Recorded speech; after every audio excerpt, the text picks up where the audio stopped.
দেব আর দেবের সৌজন্য নিয়ে জনতা কি বলছে একবার শুনি। He is an perfect example of an politician.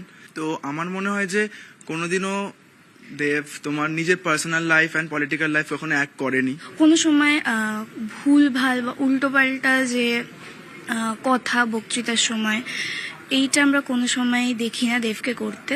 একটা সাংসদ হিসেবে শুধু তো সৌজন্যতা দিয়ে চলে না, কারণ তার ব্যর্থতা যেগুলো আছে, ঘাটাল মাস্টার প্ল্যান থেকে শুরু করে আপনার ঘাটাল ডিগ্রি কলেজ থেকে শুরু করে একটা সাংসদ হিসেবে তার এলাকায় যে যে উন্নয়নমূলক কাজ করা দরকার আছে, তো সেই ব্যর্থতামূলক জিনিসগুলো ঢাকার জন্যই উনি আজকের এই সৌজন্যগুলো দেখাচ্ছেন। কেউ ধরো মানে বিজেপি করুক কি সিপিএম করুক যাই করুক সবারই ডিফারেন্ট ওপিনিয়ন থাকে, অ্যান্ড আমাদের আর যে টিএমসি করছে তাদেরও ডিফারেন্ট ওপিনিয়ন থাকবে। এখানে সবার ওপিনিয়ন আই গেস রেসপেক্ট করা উচিত, যেটা দেব করে। আমি তো বলবো এটা মানে নিজের মানে ব্যর্থতা ঢাকার জন্য একটা নাটকই। কেন কি ওখানে মানে বিলো পভার্টি লাইনে অনেক লোক আছে যার জন্য তা সে মানে খাটাখাটনি করেনি, সে তো ছিল এতদিন পাওয়ারে। তো মানে কি করেছে কাজ সে যদি আমরা খুঁজে বের করতে যাই তো মুশকিল থেকে সেগুলো পাওয়া যায়, মানে রেজাল্টগুলো কিছু নেই। সৌজন্য না নাটক? আমি যখন রাজনীতি আর বুঝতাম না, আমার এখনো মনে আছে কাজ, আমার মনে আছে তোমার রাজনীতিতে আসাটা আমার সামনেই হয়েছিল। তোমার সামনে আমি সেই দিনটার কথা বলবো না, তারপরের দিনগুলো কথা বলবো, যখন এরা বলছে ধামা চাপা দেওয়ার জন্য সৌজন্য নাটক করছে। আমার এখনো মনে আছে যেদিন আমি যখন শুটিং করছিলাম মিদনাপুরে, তখন যিনি আমার অপোজিটে দাঁড়িয়েছিলেন সন্তোষ রানাজি, তার বাড়িতে আমি গেছিলাম তার আশীর্বাদ নেওয়ার জন্য। তিনি আমার প্রতিপক্ষ ছিলেন, তিনি আমার প্রতিদ্বন্দ্বী ছিলেন তখন। কিন্তু তখন তো আমি জানতাম না কি আমি ধামাচাপা দেওয়ার জন্য যাচ্ছি। সৌজন্য না এমনি আসে না, মানে তুমি অভিনয়টা এমন একটা জিনিস যেটা সারাক্ষণ তুমি করতে পারবে না, এক না একদিন খুলবে সেই মুখোশটা। আমার 10 বছর হয়ে গেছে, এবং এটা সৌজন্য কেনই বা বলা হবে? একটা মিনিমাম রেসপেক্ট দেওয়াটা একটা খুব বড় ব্যাপার।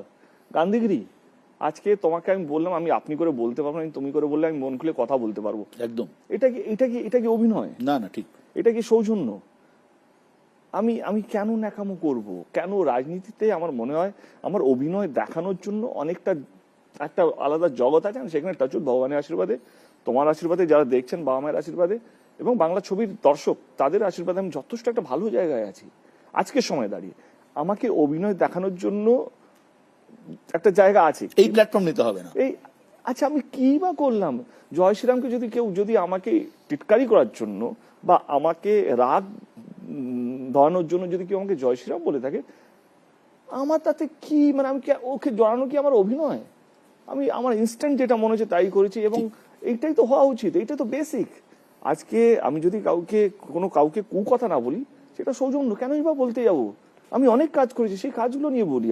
আমি এমনকি হ্যালো কেমন আছেন, ভালো থাকবেন, টিএমসি কে ভোট দেবেন বলে তো চলে যাই না। I take 25 minutes on stage. এই 20-25 মিনিট কাউকে আক্রমণ না করে যদি 25 মিনিট ডিবেট করা যায় বা কথা রাখা যায়, তাহলে অন্যায়টা কিসের? আজকে দুটো লাইন বলতে পারে না কোনো দল কাউকে আক্রমণ না করে।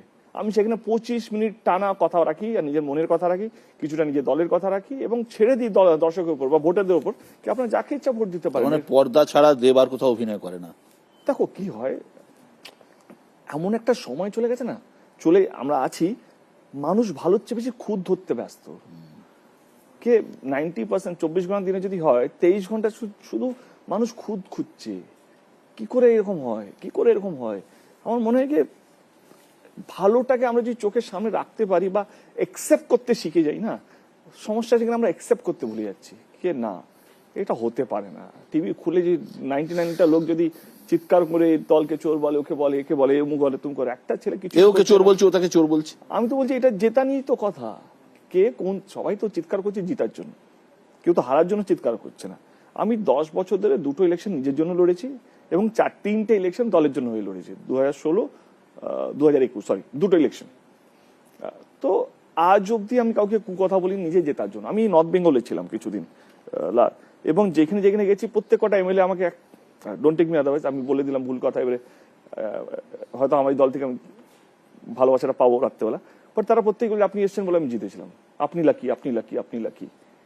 এই সব কটা সিটে যারা জিতেছে, আমি একটাও কিন্তু কাউকে আক্রমণ করিনি, কিন্তু আমি একটাও কথা বলিনি। আমি বলেছি যদি আপনাদের মনে হয় আমার পার্টি বা আমার যে প্রার্থী আছে সে কাজ করে থাকে, তাহলে ভোটটা দেবেন। এবং রইল কথা আমি কি কাজ করেছি, সেটা ঘাটালে বাইরে বসে তাহলে দেখতে পাবেন না করোনার সময় যে মানুষকে সার্ভিস দেওয়া হয় এবং বন্যার সময়। দেখো ঘাটাল মাস্টার প্ল্যানটা তো আমার হাতে নেই, আমার কাছে আমি আসবো। হ্যাঁ, আমি আসবো, প্রশ্ন আসবো। প্রশ্নগুলো আমি আগে খেয়ে নিচ্ছি না। হ্যাঁ, মাই লাস্ট ডে ইন পার্লামেন্ট, সংসদে আমার শেষ দিন। সোশ্যাল মিডিয়ায় লিখলো দেব, সবাই বুঝলো এবার রাজনীতি থেকে বিদায় চাইছে দেব। আবার প্রার্থী হলে কেন, কিসের টানে? তুমি এই কথাগুলো রাখবে, একটা এই শব্দ এখন থেকে একটি শব্দ এডিট হবে না, এইট হবে না তো? পাক্কা? 2 বছর আগে আমি তোমাকেই বলেছিলাম, মনে আছে? মিদনাপুরে তুমি যখন দিদির সাথে এসেছিলে এসপি, আমরা একটা সার্কিট হাউসে, দিদি শুনছে না, তুমি দিদিকে গিয়ে বলো আমি দাঁড়াবো না। কিন্তু তখন না ইডি ছিল, না সিবিআই ছিল, না কোনো কেস ছিল। আমি 2.5 বছর আগে থেকে মাথায় প্ল্যান করছি আর আমি দাঁড়াবো না, কারণ এই এত কুকথা রাজনীতির মধ্যে আই ফিল মিসফিট, কি আমি কোথাও যেন আমার আই এম নট হ্যাপি। এবং দিদিকে বলার চেষ্টা করছি, দিদি শোনেননি। ইনফ্যাক্ট লাস্ট ইয়ার কালী পুজোতেও তুমি ছিলে তখন, আমি দিদির সঙ্গে 40 মিনিট কথা বলেছি, দিদি ভাবো ভাবো করছে। তারপরে দিদি জানে আমি যেদিন আমি বললাম তার 2 দিন আগে দিদির সঙ্গে লিটারালি আমার ঝগড়া হয়েছে। মানে দিদির সঙ্গে ঝগড়া করা যায়, এটা এখন অস্বীকার করে লাভ নেই, কারণ দিদি এতটাই কাছের মানুষ, এতটাই ভালো মানুষ। এই জন্য আমার মনে হয় দিদি যতদিন বাঁচবে এই রাজ্যের মুখ্যমন্ত্রী হয়ে থাকবে, কারণ দিদির যে আবেগটা, দিদি যেভাবে মানুষের সঙ্গে মিশে, যেভাবে মানুষ দিদিকে পেয়েছে, আমার কোথাও যেন মনে হয় সেই জন্য আমার সম্পর্ক দিদির সাথে, আমি দিদির সঙ্গে ঝগড়া করতে পারি। মমতাদির মুখ চেয়েই তুমি জানালে? দাঁড়ালাম, বাট কিছুটা অন্য কারণও আছে, সেগুলো একটু পার্সোনাল রাগও ছিল আমার, কে আমি না করে কিছু না করে সিবিআইডি দিয়ে দিল আমাকে, যাতে আমি বসে যাই। এবং আমার মনে হয় ভালো লোককে বেশি ঘাটতে নেই, আমি তো অলরেডি ডিসাইডেড ছিলাম কি আমি দাঁড়াবো না। কিন্তু যেভাবে আমাকে চক্রান্ত করা হলো সেটাও ছিল, তো সেটাও ভুলেই গেছি। বাট আমার মনে হলো কি বলি, মানে দিদিকে তো দিদি না তো শুনেইনি, দিদি তো নিজেই বলেছে, কেউ দিদি দেব আমাকে বলেছিল ছাড়বে, কেউ যে ছাড়বে ছাড়ুক, আমি ছাড়ছি না। দিদি বলেই দিল তোমাকে দাঁড়াতে হবে, এবং তুমি না বললে আমি তোমার নামটা অ্যানাউন্স করবো। এবং দিদির সঙ্গে না অন্য একটা সম্পর্ক, মানে তুমিও জানো, মানে কোথাও একটা জেদ কাজ করলো, জিডিসিবিআই দিয়ে দিল, আমি কিছু না করবো। রাগ তো হয়েছিল, অস্বীকার করবো না, রাগ হয়েছিল, বা রাগ যে ভুলে গেছি সেটাও নয়, একটা চাপা রাগ তো ভিতরে আছে, এটা সারা জীবনই থাকবে। ট্রোল বলছে, এটাই তো ট্রোল। গরু চুরি আমি জানি না লোকগুলোকে কে, কি, কেন, চিনি না, বাট এখনো শুনতে হয়। বাট ঠিক আছে, মানুষ জানে কি আমি কি করেছি কি করিনি। যতই আমরা চিৎকার করি না কেন মঞ্চে ভোট পাওয়ার জন্য, ভোটে প্রতিদ্বন্দ্বী বা যারা অপোজিশন পার্টি যারা দাঁড়াবে তাকে ছোট করতেই হবে, কিছু নেই, একটা সবুজ একটা মানে একটা ক্লু দিতে পারছে না। এবং সেটা অন্য chapter, close chapter for me.